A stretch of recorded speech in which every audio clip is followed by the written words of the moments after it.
I'm at Voxxed Days Bucharest 2018, and I'm really pleased to be joined by my good friend, Mark Heckler. Mark, thanks very much for taking some time to come and see me. I know you've just finished a session, so you probably get a little fatigued. So now's the time for me to ask you the really difficult questions, right? Sure. What could go wrong? Oh, but actually you're on a bit of a tour of Europe as well, aren't you? So, yes. I mean, we're in Bucharest this week. Last week you were in Germany? Yes. Visited Javaland in Brühl, and then went from there to Bremen, and was able to speak at the Bremen Jug, and just had a great time. Just saw a lot of things and talked about a lot of things, and got together with a lot of really deep developers on deep development topics. So yeah, it was a good tour. Perfect. And I know you're busy, so I'm glad that you've taken a little bit of time to talk to us now. You've done 2 sessions here this week. So yesterday's was... Yes, inexplicably, I was invited to keynote. That was crazy, because I think you all had even seen me speak before. So I don't know. Anyway, very happy to accept that. Just really appreciate that, and got to talk about how to kill a monolith. So how do you kill a monolith? Very carefully. You have to sneak up on it from behind. Monoliths are very dangerous beasts. Yes. Slowly and with a spoon. They're like dragons. No, you know, everybody I think expects the answer to be, well, you just unplug it and then you rebuild, and of course that ignores reality, right? Yeah. Because most of the time when monoliths are in place, they're making our organizations money. They're keeping our organizations afloat. They're very vital pieces of our overall systems portfolio. But of course, in many cases, we understand that that different functionality within that monolith evolves at different paces. So we need to be able to peel out the more rapidly evolving, the more dynamic bits of functionality, so that we can accelerate their development, accelerate their deployment, and we need to be able to scale them differently, because some bits of functionality that maybe never need to scale can be maintained with a very small number of connections and a very small amount of resources. Shouldn't be dragged along for the ride when you have to scale everything else that is in high demand.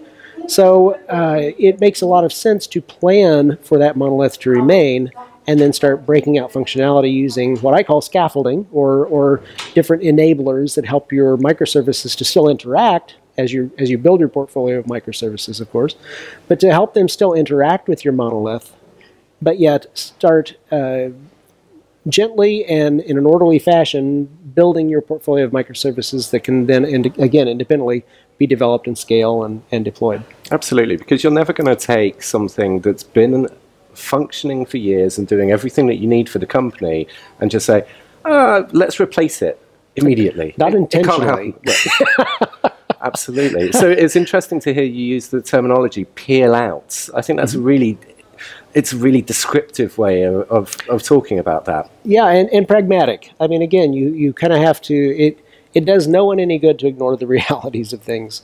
So if you can start peeling out or teasing out that functionality that you really need to treat separately, that is kind of a different beast within the larger beast, it makes sense to do that. Yeah. So what are the common mistakes that people make when they're approaching a move from monolith to microservices? Well, I don't think it's unique to this, but I think it's the classic underestimation of the effort it will take, and the overestimation of our abilities to, I guess, to kind of make magic happen and heroically stand up something in a short amount of time that will replace all of, or at least a greater amount of functionality. I think we tend to overestimate a lot. That's why, you know, a lot of our industry, you know, gets into the fixes that we get into. But if you apply, and I'll point to domain-driven design, I'll point to fully assessing a separate, what I call nugget of functionality that you can peel out, and think small. You start teasing out things at a very small scale, then you minimize your risk profile. You minimize your surface area for where things can go wrong, as well as focusing on a few interfaces with the monolith versus trying to recreate several different, maybe tens or hundreds of interfaces before you go live with your new system. So one of the great things about all conferences, if they're good and they've got good content, is that regardless of how expert you are, how experienced you are, you always learn something when you go to one. Sure. So with that in mind, and also the work that you've done in terms of microservices and everything else within the Spring stack over the last few years, what would your 2018 self tell your 2015 self? Wow, I think that's tough. I don't know that we have enough time for that. I'm trying to think of a nice way of encapsulating all of this, because I think there is much more focus, as there should be, on deploying to the cloud than there was maybe, or I mean, obviously it was talked about in 2015 and far before, but I think it's like the snowball; it just accelerates. And of course, when you're talking about cloud deployments, you're also talking about in many cases microservices, because in many cases a lift and shift of a vast monolith onto a cloud platform doesn't make a lot of sense. So then you start peeling out and dealing with microservices, and then you see look at bits of functionality and functions, and how far down can we go, and where does it make sense, and what do we get for the added complexity that all of these steps require. So Danger Will Robinson. I think that's probably the best summary, because I think that, again, it goes back to that underestimation. I think you and it's human nature, you naturally peer into something and you say, that's easy, we can do that. Yeah. That should take us a couple of 3 months.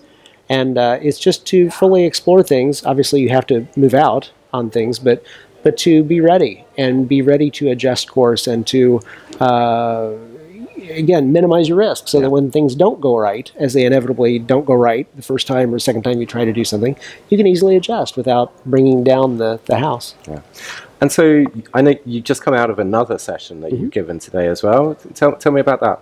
Springing into Kotlin. And I kind of talk about that because, well, I do talk about that because with Spring Framework 5, which was released last fall, Kotlin was one of the 3 main pillars, because Kotlin achieved or attained full first-class support in Spring Framework 5. So obviously Spring Framework is heavily Java-oriented, but with Spring Framework and Spring Boot over the past few years, you've had Java and Groovy support. Kotlin is an important player because it has great functionality. It's highly interoperable with Java, so it's not an either-or story. And yeah, so I was talking about how to leverage Kotlin, where it makes sense to start leveraging Kotlin in existing Spring applications, and how to kind of move forward long-term by incorporating that into Spring Boot applications. Perfect. So we're running out of time now, but I know that anybody interested in learning more about either of those subjects can watch your videos from this week on YouTube, and from other events that are good, that have posted them online as well. But also, you tweet incessantly, you blog a lot. You know, there's lots of things, lots of ways people can follow your journey and your learning as well, because I know you're keen to share that with the wider community. Yes, I feel like every time I speak at a conference, I get more than I give, because there are always so many things you can learn from even the most innocuous of questions. Somebody says, hey, simple question for you. It's never simple, and that's good. That's how we all grow. But Twitter, I even sleep tweet. So yeah, MK Heck, follow me there, and yeah, I'm looking forward to any Voxxed Days or DevOps conference that I can attend. I'm happily be there and happy to meet you. Great.